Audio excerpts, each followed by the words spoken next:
and welcome to Empowering Homeschool Conversations. My name is Peggy Ployer, and I'm the host of this weekly broadcast put on by SPED Homeschool, as well as the founder and CEO. We at SPED Homeschool empower families to home educate children with learning challenges, and I encourage you to check out our website at spedhomeschool.com to learn more about the resources and support that we offer families. So each month we focus on a different topic in our broadcast, and this month we're focusing on school choice, specifically because it's School Choice Month here in January. But today we are talking about parental rights as well. And my special guest is Dr. Rebecca Spencer. And Rebecca has been on this show before, and so I'm excited to have you back.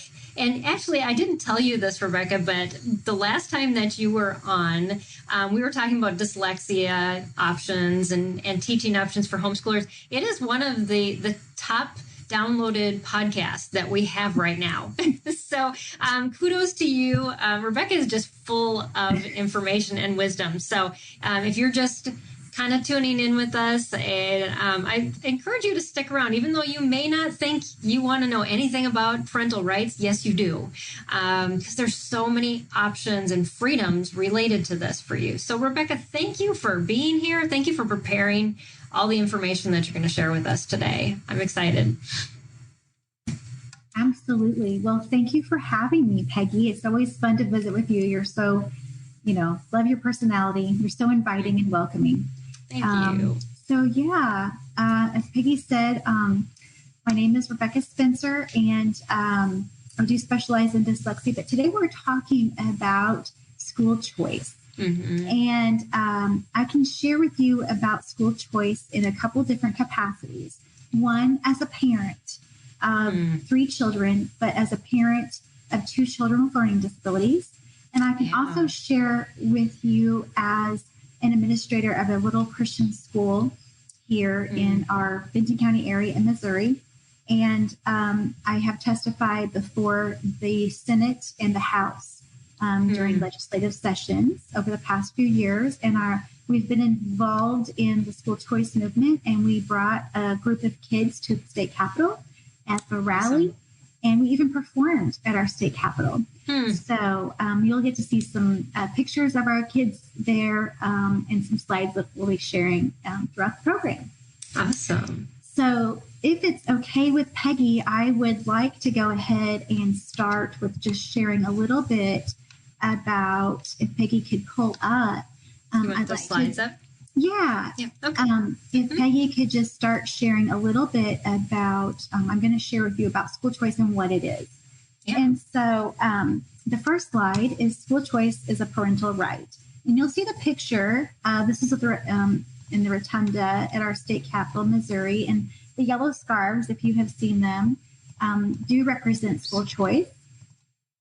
And our nation actually boasts of some of the best public and private educators in the world. But we have some teachers and administrators who work and have a worldview that are actually less than ideal. And it is unfortunate, but it is true. And too often, the area of education sees the tension between our parents and then a group of professional elites. We have these degrees, we are degreed in education, and we actually think we know what is best for your child. Well, that, friends, is just not true. I'm an educator as well, but I don't know what's best for your child. I was in the public school, and I do not have anything negative to say from my experience, but I do know that I had kids in my class that I could not serve. I could not. It wasn't in my capacity. And so those kids did need options. Now, God has called me away from public school. I'm now homeschooling, and I do things with dyslexia, and we do a Christian school here in our little area, a hybrid model where we homeschool and then we're on campus a few days a week. And so it has been a nice little model for us, but that's not for everyone. So we really need to take a step back and know that parents really do know what's best for their kids. I always say this, God gave the parents the kids, not the school, not the teachers. He actually gave them to the parents. So parents' right in public schools, there's a general mindset that can make the situation more hostile towards parents. And parents wanting to choose educational options. So it's really important that parents know and understand their rights. And I want to encourage parents who might be listening, and even teachers or someone like Peggy, a special education person, to go find out what legislation is. And I'll share some resources with you throughout the program.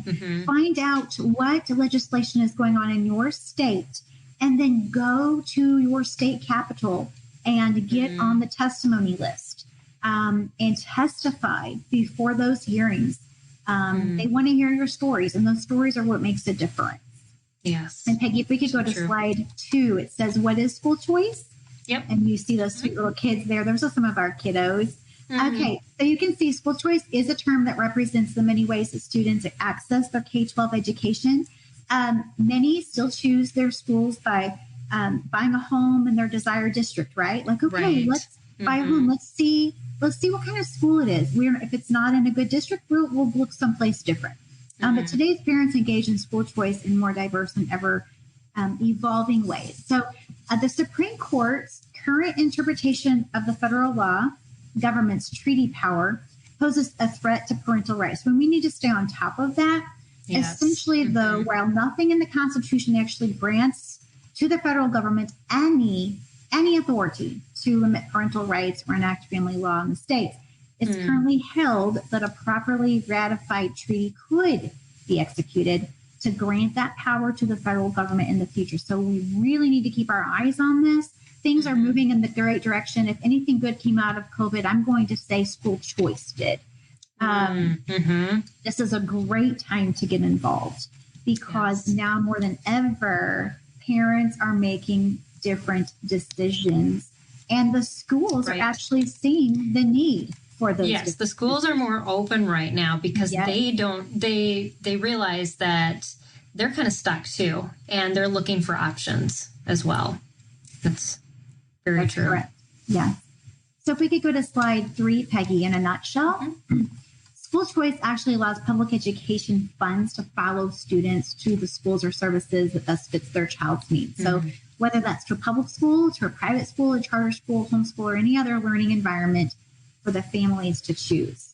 Now, the next slide actually has a video, Peggy, if you wouldn't mind showing it. It says, what is school choice? And this is one of the websites I want your listeners to actually have, so that you can tell the different legislation that's happening. So if you play that, I think it's a pretty short video. Sure. Yep.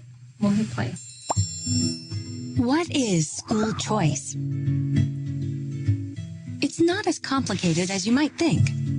School choice is a way governments can give parents back their education tax dollars to choose whatever educational options they think best fit their kids. Here's how it works. It starts with you and your community.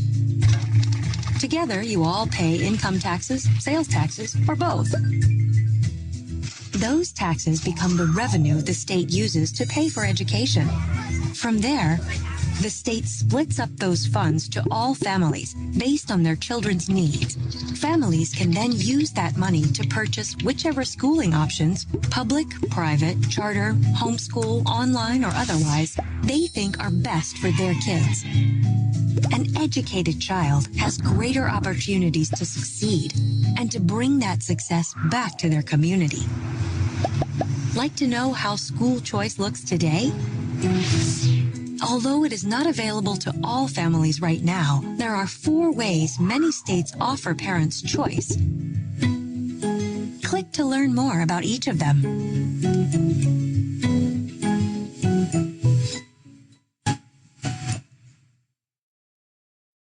So, Peggy, if we could move on to the next slide, the types of choices. I'll talk briefly about these.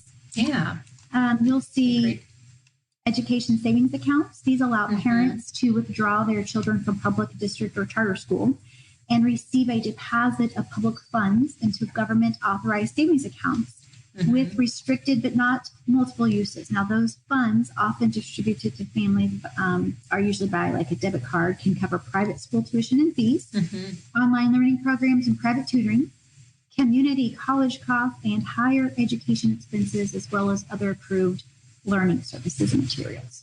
Now, we covered a lot of that in December. So if anybody's watching and wants to see, we talked with some ESA providers. We talked about families that had used those. So we kind of dove into that a lot and the pros and cons of it with HSLDA too. So a lot of content on there. But yes, those are a great option.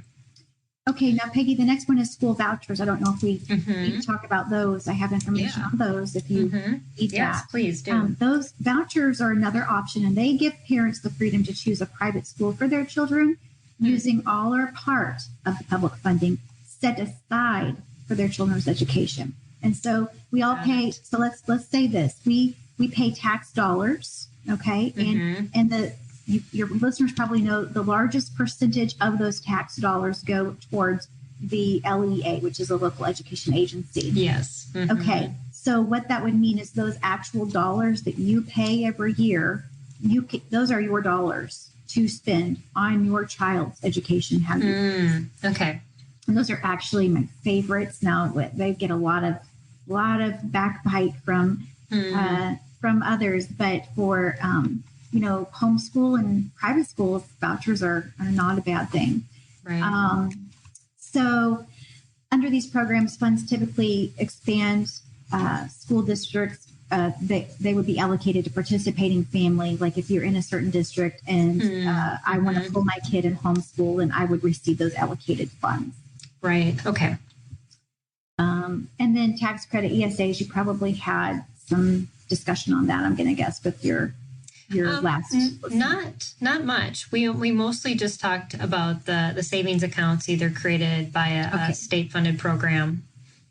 Okay, so tax credit ESAs actually allow taxpayers to receive full or partial tax credits.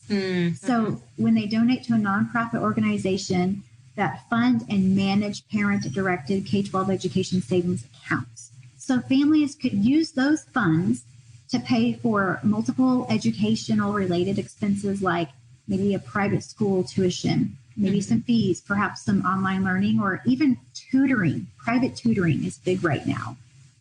Community college costs, higher education, and so on. Now, some tax credit ESAs, but not all, do allow students to use those funds to pay for a combination of public school courses and private services. So let's say that I live in a certain district, but I don't want my child to go to this public school for a certain reason. So I'm going to choose a different location that's maybe a little farther up the road. Well, that school would charge me tuition because I don't live in their district. Right. So I could use these funds to pay for that if I so chose. Oh, okay. So it's kind of just a transfer of funds but through this account. Yeah. Okay. Yeah. And then the next slide just continues some tax credit scholarships, some individual tax credits and deductions, and hybrid homeschooling.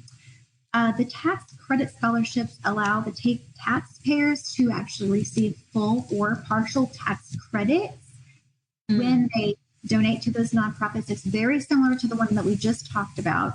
And the wording is every state is different. So it's very important to find someone in your state that actually knows the language, that actually can tell you what's up for legislation. Is it a good bill, or is it one that we're going to hold out and wait for a better bill? Or sometimes I've heard whenever I'm testifying, this bill isn't the greatest, but if we can get it passed, it'll pave the way for a better bill later. Individual tax credits and deductions allow parents to receive state income tax relief for approved educational expenses. That could include private school tuition. It could include books and supplies. It could mean computers or tutors or even transportation to a tutor or to some special services. And then we have hybrid homeschooling is an option where kids split their time between homeschooling and then a traditional classroom setting. That's kind of what we do. It's a little bit different. It's not really a traditional classroom setting. It's more like a one-room schoolhouse. Okay.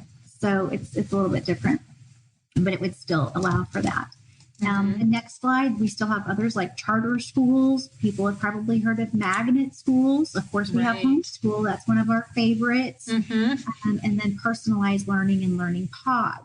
That's which are a new thing too. Yes. New thing. Yeah. So your charter schools are your independently run public schools. And they're exempt from many rules and regulations in exchange for increased accountability. Charter schools receive more applications than they have open seats. Yes. They must accept students based on a kind of a lottery-based system. Families do not need to use ESAs or vouchers or even tax credit scholarships to pay or enroll their children in these schools because they are already publicly funded. So these are still public schools, okay? Your charter school is still public. Then you have a magnet school, and a magnet school is also a public school. It's just an option that it offers specialized curriculum programs that maybe aren't available in a traditional neighborhood with a public school. So they're actually designed to magnet. They're designed to attract students with common interests or skill sets. And then those students can apply and then they will be accepted to enroll. Families do not, again, need to use ESAs, vouchers, or so on because they're already publicly funded. But then my favorite's the homeschooling. And it's an alternative form of education, as we know, for children outside of public schools or, they want to be in their own home. Families, you know what's best for your kids. So most of our listeners are probably homeschooling or some type of a hybrid model is my assumption. Right. And you're talking about parent-directed home education versus any other type of education happening in the home that the parent isn't directing. Absolutely. Yeah.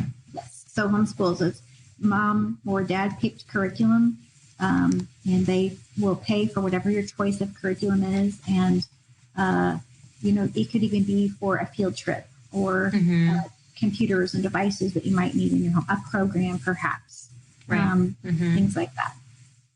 And then just a little bit about these personalized learning and learning pods. These are new. Yes. And that's good to talk about them because they are new. And maybe people don't even realize they're new because they're new to homeschooling and they thought these have always been around too. Right. And I kind of think of it in my mind, since we're more homeschool hybrid model, I think of it more as like, like a co-op. So like a lot of homeschool families will go to a co-op and like they'll want to, like maybe a mom is really into science and she'll do like science experiments or something with a group of kids on a Wednesday afternoon or something like that. But these learning pods are unique to every child. An example would be that you might have some students that would use like the educational savings accounts and maybe a choice program and mix courses from public schools with privately tutored classes at home or even online. They could use special education therapies and a work-study internship, perhaps. Some families have formed pods where small groups of children are taught a tailored curriculum at home by parents, and then they hire tutors and teachers, and so that's how they utilize the pod. Right. Yeah. I did it 15 years ago, and I didn't even know we didn't call it a pod. We just said this is what our kids needed. I got together with 2 other moms. But yeah, it works well, especially when you have special needs learners who kind of need that smaller environment and they need it more tailored. And it really ended up working well for us. But yeah, like you said, it's different for everybody. I mean, you use a hybrid model and that works well for you. And so I love that you're giving us all these options because I think oftentimes we just think homeschooling or whatever choice we have has to look like that, it's what we have to do. These are the only options we have, but there are so many others that we often don't think about. So thank you. Yeah. Well, and that's something I've learned too through the process. This is my 18th year in education, and that's something I've learned. I've gone from trying to make myself fit into a box of what others think I needed to be, or what they thought maybe what kind of teacher I needed to be, or what I needed to do for my kids. But something I've learned as a mom, and most listeners have learned this as well, is when you have more than one child, what works for one may or may not work for the other. Right. And that's something that I've had to learn the hard way just because I'm trying to be a people pleaser or, maybe look down upon like, well, she's doing this with her kids and that is not what those kids need. And that we have to just be confident as moms, as homeschoolers, as teachers that what we're doing for each child it may not look the same. One kid might need a lot of structure and they need that routine for the day. Right. And sometimes we as homeschoolers kind of get the bad reputation of it's just kind of a fly by night, whatever you feel like doing. But that is not true. That is not true. Some of those work for some kids and families. That's how they function. But it doesn't make one way or the other way right, wrong, or otherwise. It just means that's what works for your family, which is the beauty of homeschool, the beauty of different school choices. That's the beauty of it. So, yes. You can that's the goal, is support those families here and where they're at, and encourage them and equip them with what they need, and not let them feel like they are inferior or not doing things correctly. Yes. And kids adapt as well to encourage them. So I love that you mentioned maybe we got it wrong yesterday. Exactly. We'll fix it today. Yeah. Give yourself some grace. We all fail.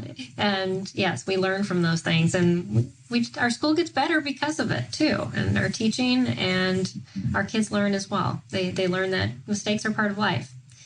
And just move on. That's right. That's awesome. Right. So here's a few others, Peggy. There's 4 more I'll talk about. 4 more. All right. Here we go. We have online learning. And that's really big, especially with COVID right now. Right. Yeah. So COVID, with those, especially the public schools shutting down, it really opened the window for school choice. And we have more kids doing online learning now than we ever have. And that includes our homeschool families. We have many homeschool families doing online learning now. There's a lot of different online options. So, of course, that allows our students to work with other curriculum and teachers over the internet, in combination with what maybe mom has in place already. So families can use some educational choice options like ESAs and vouchers to pay for online and virtual schooling.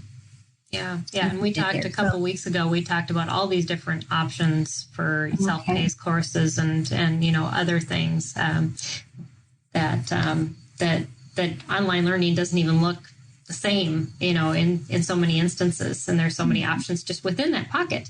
As with, most of these too, it kind of depends on the teachers that are teaching it, that make, even like a charter school or magnet school, you can hop from one to the other, and they're completely different than one another just because of the people involved in creating that environment.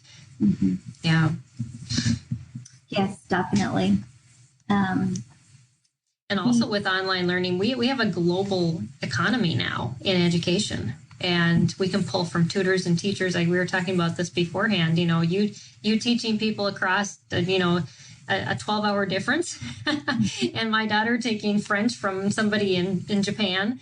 It doesn't matter where you live anymore. You have options to learn from wherever, and that's just amazing. It is. It really is. It's really been a blessing. If anything could be a blessing in disguise, I think it was. Really open the eyes and the window for this. So, yeah. And then you have the inter and the intra. Again, this is more for public. We probably don't have many listeners who really need to understand that, but that's just basically intra-district choice allows families to choose from among more than one public school within their assigned district. So this is going to be for like a bigger metropolitan school district. Yeah. And then we have micro schooling, and it's kind of the reimagination of the one-room schoolhouse. Okay. So I've heard the term, but I couldn't remember what it was. So we have class sizes are usually fewer than 15 kiddos, all ages.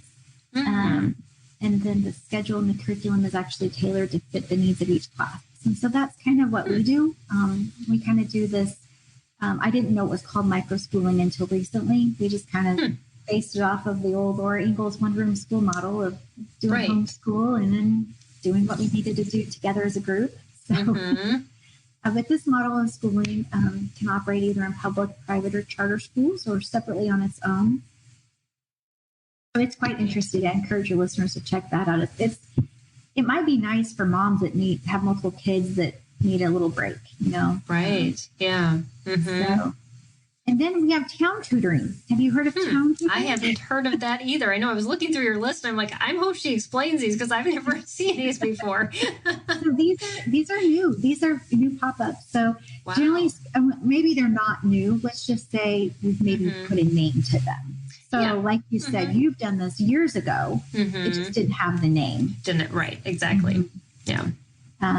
So town tutoring is going to allow students to live in towns that maybe don't have district public schools to receive their per pupil education tax dollars, pay that tuition in a neighboring town's public school or a private school of their choice. So sometimes maybe even across state lines for families who live like close to a state border.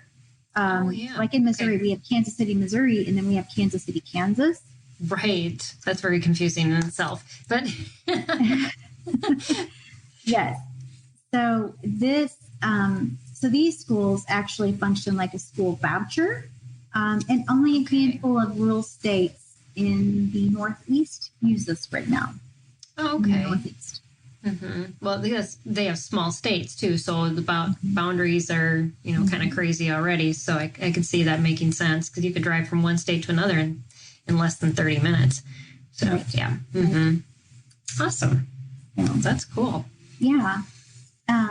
In your next slide, it says school choice dashboard. Yeah. I just want your listeners and viewers to have this resource.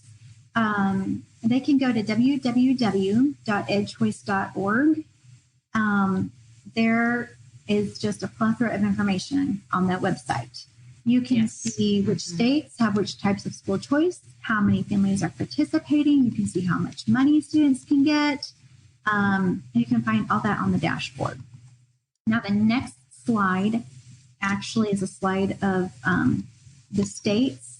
And it may or may not pop up. There's like little dots that pop up, but it might not since it's not live. Yeah, I didn't and that's see okay. it. We'll just go to the next slide. Okay. And you know what? I know you're going to be needing to take a break soon, aren't you, Peggy? I'm a what? Are you going to need to be taking a break, a commercial break soon? No, actually, we don't have a sponsor for this. Okay. Yeah. Okay. I just didn't want to get into something where it's kind of lengty and then have to have a break. So, okay. So this is a big topic, and I'll talk quite a bit about this, but this is kind of a synopsis.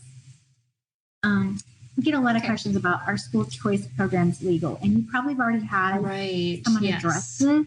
But the short answer is yes, they are legal. School choice is absolutely constitutional at the federal level and in most states. But I do want to talk about the Espinosa case. Have you heard about this case? No, I have not. Okay. I may have, but I may not be familiar with the name of it. And this is an important case for people to keep listening. Okay. The listeners just get involved. I want to encourage everyone, whether you're a parent, it doesn't matter if you're a homeschool parent, if you're a teacher, if you're in a public school, maybe you're listening, Christian school listening, just everybody needs to get involved. And right now, if you listen to any headlines whatsoever, which I try to stay out of news because it's depressing, but we know that our national education boards and our unions, our teachers' unions, are not, how do we say this in a nice way? They're not doing what's best for kids. And we know that they've literally come out and said that they know what's best for kids. And so we began the program with saying, well, parents actually knows what's best for kids. So it's a definitely some tension there. I think we're going to be seeing that in this coming year. I think we're going to be see some things coming down the pipeline with this as parents. It's that fight for funding that it just the schools are realizing that so much money is disappearing because of these choices, and parents making other choices because they're having to for their kids to just have school success and educational success. And it's unfortunate that it's what it's all about. It's sad. But I really love what the founding fathers say, and I love studying the Founding Fathers, and we actually did a study with biblical citizenship, and we did a study with our kids of American heritage. And, that's a hot topic right now, too, is, American supremacy. And if we study the beginnings of America, we know the American story. A great book is by David and Tim Barton, but we know the American story of the beginnings, and that, our founders were not perfect. They were fallen men. They were fallen men. Yes. They were sinful, and God used them. Used them. And we know that they were,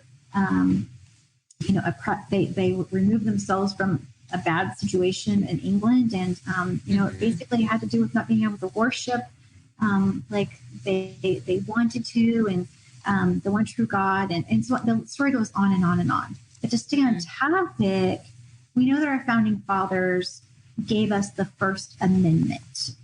And when they gave us the First Amendment, they wanted to make sure that the federal government could not set up a single denomination as the national denomination. Right. The provision in front of the court is called the Blaine Amendment. Now, we have this in Missouri, and I can't remember if it's all states or not. I really can't recollect that. This Blaine, it came up a lot when I was testifying in the Senate and the House hearings. They would say the Blaine Amendment. We can't take any funding. It's a really bad amendment. They've been trying to, discredit it and get rid of it for a long time. So we're hoping that it does. This provision in front of the court is called the Blaine Amendment, and it was actually passed in 1876 to make sure that Catholics, unfortunately, could not get controlled education, everything by a Catholic school. So they wanted, while Catholic one, they didn't want it to, if you were Methodist, then you should be able to receive Methodist or Baptist, or, just not one universal school. So the courts over the years have said, well, okay, instead of Catholics, let's just say a religious school. So that's different. Well, they just didn't want one denomination running everything. So they didn't care if all denominations had a seat at the table. And that's what this is about. It was never designed to make it unconstitutional for everyone to have a seat at the table. School choice is constitutional at the federal level and in most states, as long as policies and programs are designed properly. The U.S. Supreme Court has made it clear that the public funding can be allocated to a family to spend on a child's K-12 schooling, including faith-based education. Now, some states have constitutional language that prohibits that use of taxpayer dollars to support children. Right, because education is mandated by the state level, and the federal funding, they can sometimes have leeway with that. Yeah. Yes. So those provisions have been challenged federally and at the state level. And it's also worth noting that the Founding Fathers largely promoted the use of the Bible at schools. And so, the same guys who wrote the Constitution, when they were leaders under the Constitution, whether they were presidents or whether they were governors or whether they were congressmen, women, senators, they're all now back at their states. And you want something to add, we were talking about I don't know if I'm saying it correctly. It's the Espinosa case. Maybe, it's the U.S. Supreme Court this year. It's a case that's going to be heard about school choice. So right now at this point, we have somewhere between 37 and 40 states in the United States that so we allow school choice. It is constitutional, but we have we want the court to interpret where we have all 50 states that can allow school choice for our children. And like we talked earlier before the program, Peggy, in Missouri, I'm in Missouri, and we are kind of slow to the drawing board when it comes to school choice. It has kind of been the sacred cow in our state for so long. It's one of those don't touch. We're not going there. Right. Sometimes depends on how strong your teachers union is. That's what I've learned. Right. That's exactly right. I have the conversations that I've been trying to have been just peaceful. And I have friends in the public sector, love them. They're great teachers. But I really try to convey the message that, I'm so thankful that works for you, but it doesn't work for me. And I have 2 kids that would be completely gone through the cracks if they were in the system. Right. Yeah, it's those personal stories. I mean, it's so easy to look at things when, we can just say, well, this would just make much more sense on an administrative level, on a money handling level. But when you get down to the kids, like you said, that fall between the cracks, there has to be more choices for those kids. And Yeah. So like share your personal stories. That's why you said testify, because that is what is going to make a difference. Yes. Yeah. Yes. So what happened in this case is we have the Supreme Court from Montana. The state of Montana said, you can actually use some of your tax dollars to choose the school that you want, and you can take those tax dollars and you can choose what school you want to go to. And the court said, no. You can't do that, because people might take their tax dollars and then go to these better schools, and then they're going to have better scores. And they might be these Christian schools. So if you're going to go to Christian schools, then we're going to discriminate against you. So you can use the dollars, but you can't go to a Christian school to do so. So that happened in Montana. So anyway, we just need to be praying right now that we make some headway. We keep making headway in in these areas. For parental rights, we don't want it to become hostile. Anything to become hostile towards parents that are wanting what's best for their children. We want them to be able to choose. It's important that parents have those rights for their children. And right now, Peggy, as we were talking before the program, I specialize in working with kids with dyslexia and learning disabilities, and specifically reading disabilities. Yeah. And the public schools can't, maybe some can, but the ones that, at least with the kids that I've been working with, can't diagnose and don't really they're not set up to have what is needed to help those children. Right.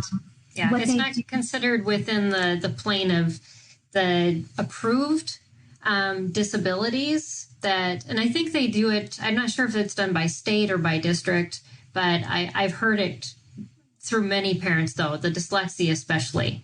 If you there's very few options. They'll maybe give them a one-on-one teaching once a week, and that's the accommodation, but that's it. And I'm sure from your perspective, that's probably not enough. No, it's not enough. And, there's so many things coming up right now that are, we said earlier that the Bible was actually, in the early years, it was the foundation of curriculum. They used it. They were afraid, actually, to adopt any other books because they were afraid the children wouldn't read their Bible. They were afraid the other books, quote unquote, would take over, including even the Blue X Speller. So it's the history is interesting. The educational history is very, very interesting of what it was, and then as we continued in our progressive educational system. But it is worth noting that the founding fathers largely did promote that use of the Bible in their schools, in the schools when they were public, and because it was the basis of moral. It was the moral basis of morality. It was the basis of morality, and that republics only work if you have moral people. Yeah. Which is why George Washington, in his farewell address, he was talking about religion, morality. It absolutely had to be part of our nation if we were going to survive. And so the notion of not having the training of youth in biblical morality is something the founding fathers largely supported. And so it's really hard to argue that it's unconstitutional whenever the guys who wrote it gave us the Constitution and supported its very position. Right. So, anyway, that's some of the, the basics. Now, if we go, any questions on that, or I don't know. We didn't have any questions from our viewers, but if you're watching and you have a question or a comment, definitely feel free to put that in the feed. It's interesting. I really encourage you, if you like history, to go back through our educational history, because a lot of things, and I told Rebecca I was giving a talk last night just on the history of special education last night at an online conference. And things have changed so dramatically not so long ago. The very first, I realized the year I entered kindergarten, okay, I'm going to date myself, 1975, I'm 51, was the first year that kids with special needs were given the freedom to come to school.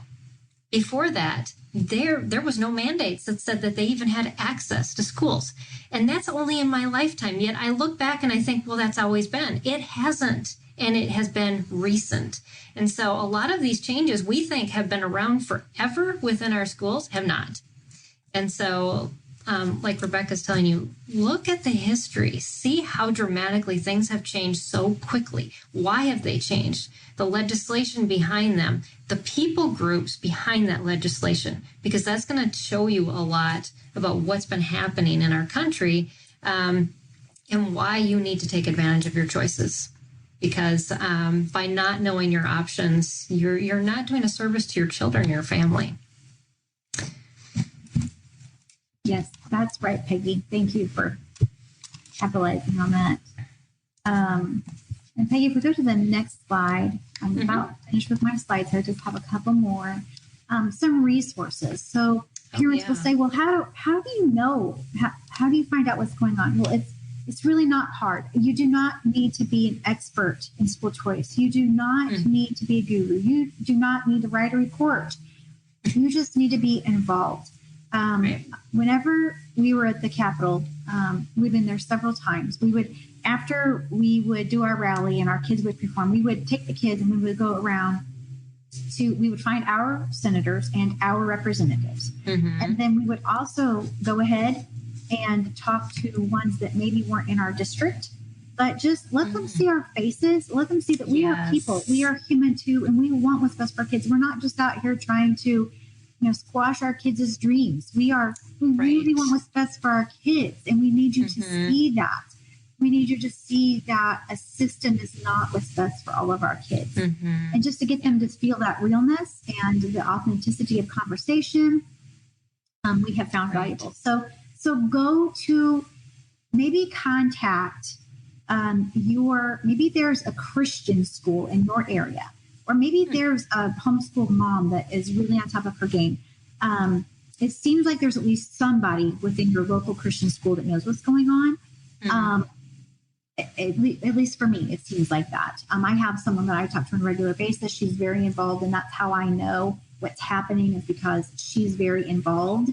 And then she's sending me all of the emails. So we're just trying to stay in that loop. Find somebody who's passionate, and you can share their their passion can rub off on you when you don't have enough time. Exactly. Yes. And so contact somebody at your local school. I would say that's step one. Contact someone, see how you can get involved, because homeschoolers need to go to these rallies too. Homeschool is not just for, we have all these options. We just discussed probably 10 options. Go to these rallies. Go to get your name on the list to testify. Whenever I was testifying before the Senate and House, we heard from, I was testifying as a parent. One time I testified as an educator. I heard from, there was a lady who was testifying. She was actually in the public school. She was a special education teacher. She had one of her children in the public school, but she had a special needs child who she was sending to a private school. And she was testifying before, I think it was the House, on this hearing, about how she could not put both her children in the same school because they did not meet both of their needs. And it was a beautiful testimony. So just to hear those testimonies, I would encourage you to write your testimony, write what's working for your family and why you need your dollars to go to your family. Now, something else I'll say, I've heard a lot of this. I've heard, well, do we really want to take the government dollars because we don't want them involved in our education?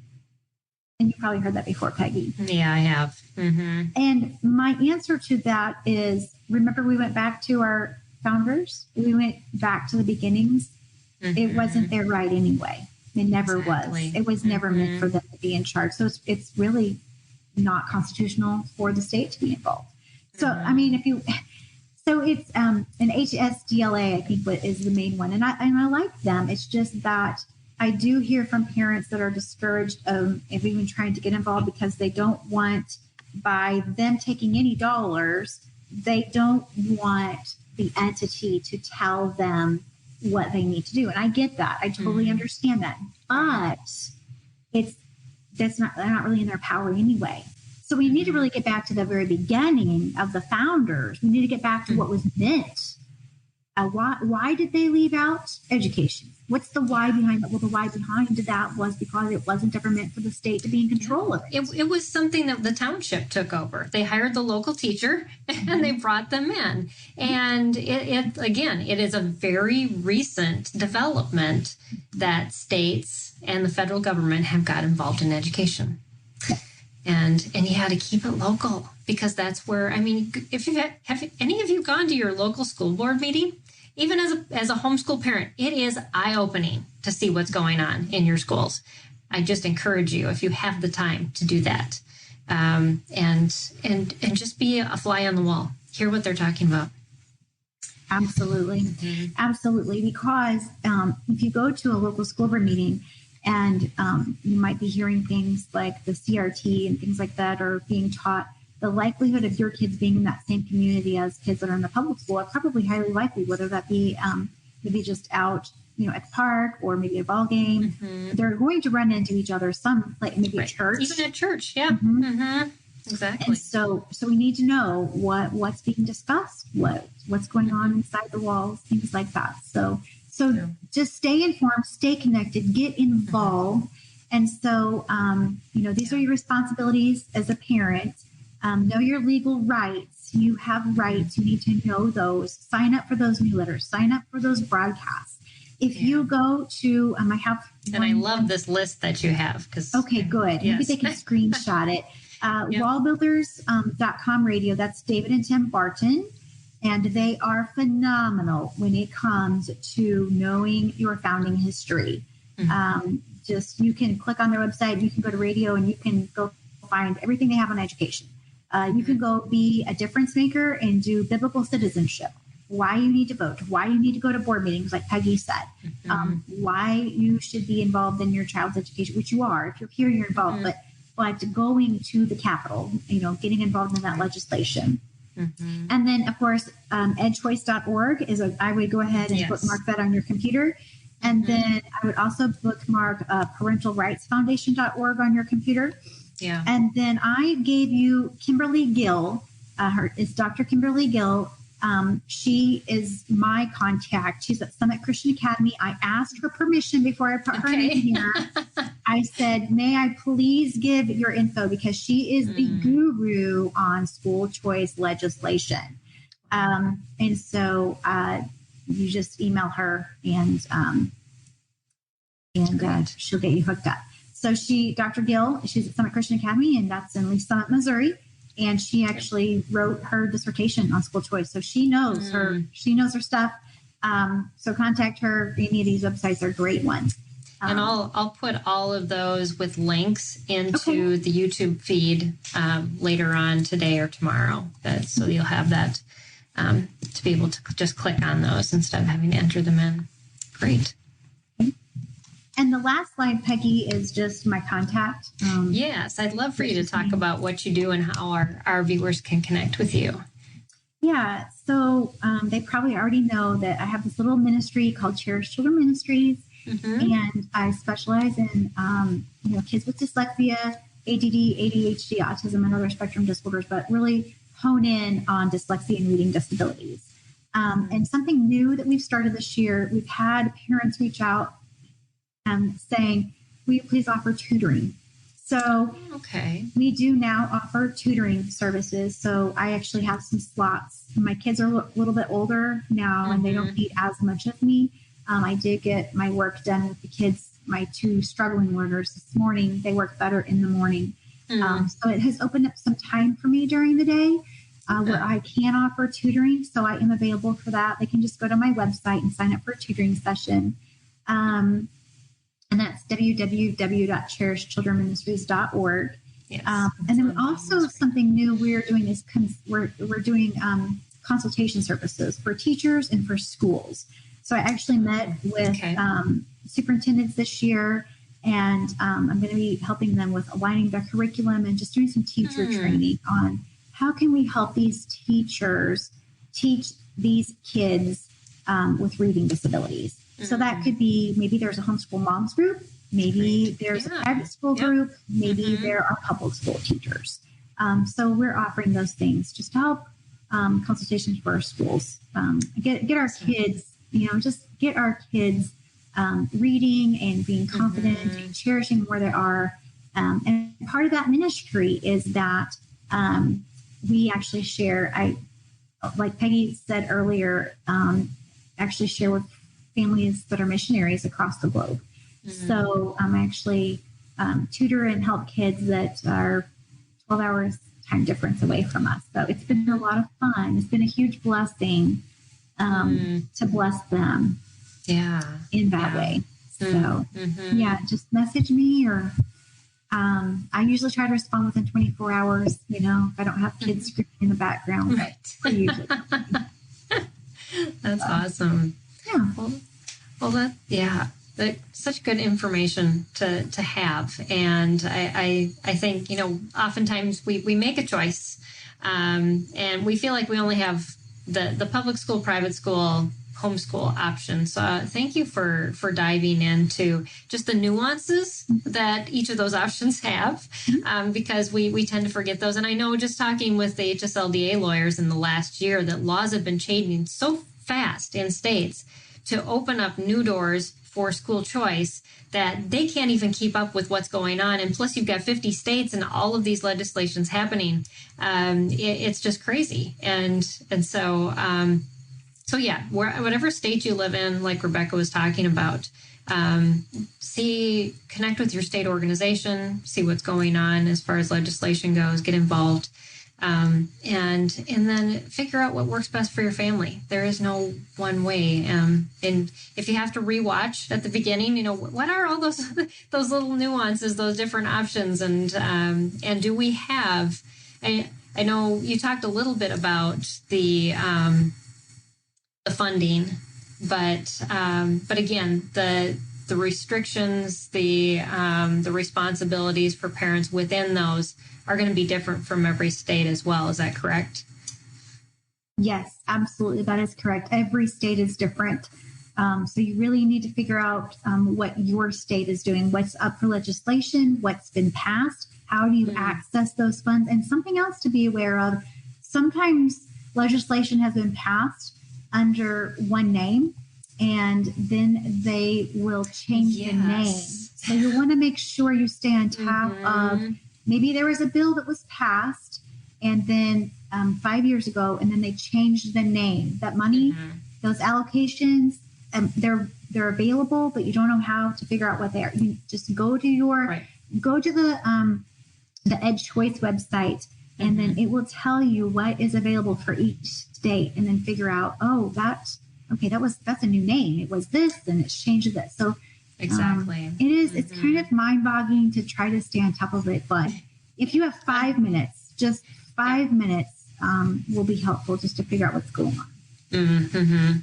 Right. Yeah. Thank you for that Ed Choice site. They're very comprehensive in what they have on there, and they do, because Florida changed the name of their ESA just this last year, and even the person who I had on that was representing it, she sometimes called it the old name, or they call it formerly named as, because if you do internet searches, it still brings up the old name too, because it's so new. So things are changing quickly, and we have a lot to be thankful for that they are changing, because parents do have more options, and So, yeah. Well, thank you so much, Rebecca. I appreciate your time, your wisdom in all of this, and just your willingness to go out and advocate for. I know in your state, and in my state, I find myself reading through a lot of legislation. The Texas Homeschool Coalition actually sends every special needs law my way to read through. So, and it was a lot this year, and they changed wording. Like, again, you said naming, and I don't know exactly what the reasoning behind all that was, but it's good to dive in. All of that stuff is publicly accessible to you, so definitely see what you can do to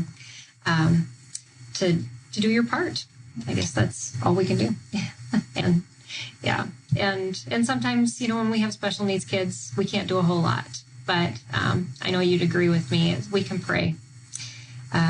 Pray that our parental rights are protected, and that we can raise our kids the way God desires that we raise them. That's right. Mm-hmm. Well, this was wonderful, Rebecca. I loved having you on again. And like I had said at the beginning, Rebecca did an interview with me. I'm thinking it was October, but, it seems like the months go so fast. But we did one on dyslexia testing and teaching options for homeschooling, and that's one of the most popular podcasts we have right now. So if you check out Empowering Homeschool Conversations, dig through our podcast list and download that one too, because she has so much to share in that. And yeah, you just always surprise me. Well, thanks for having me, Peggy. It's a pleasure.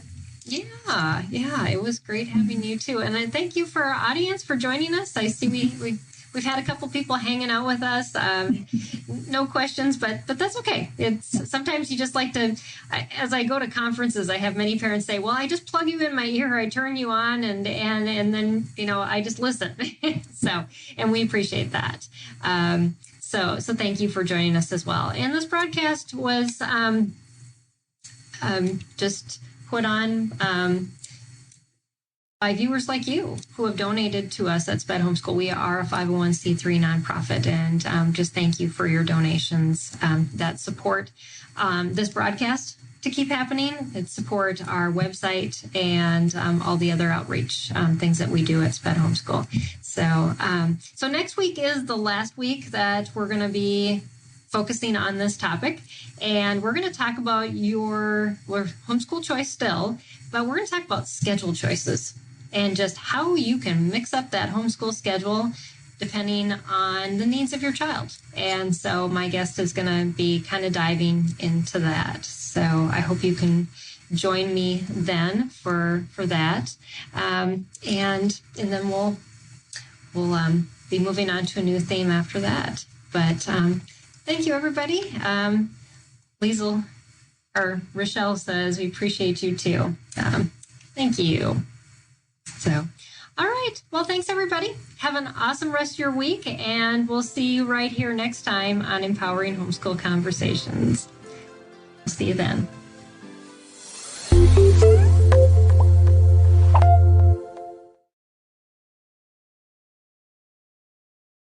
Finding uplifting news in today's headlines is often like searching for a needle in a haystack. At the Story Behind podcast, we believe in the power of finding heartwarming tales and are happy to share empowering stories with you every week. Hear about how Steve Harvey surprised a dying man on Family Feud with $25,000. Get inspired by the note a waitress received from a patron dining alone. And even hear about how one VIP passenger made a hardworking pilot get emotional before his flight. To start listening to the Story Behind podcast, visit lifeaudio.com or search Story Behind on your favorite podcast platform.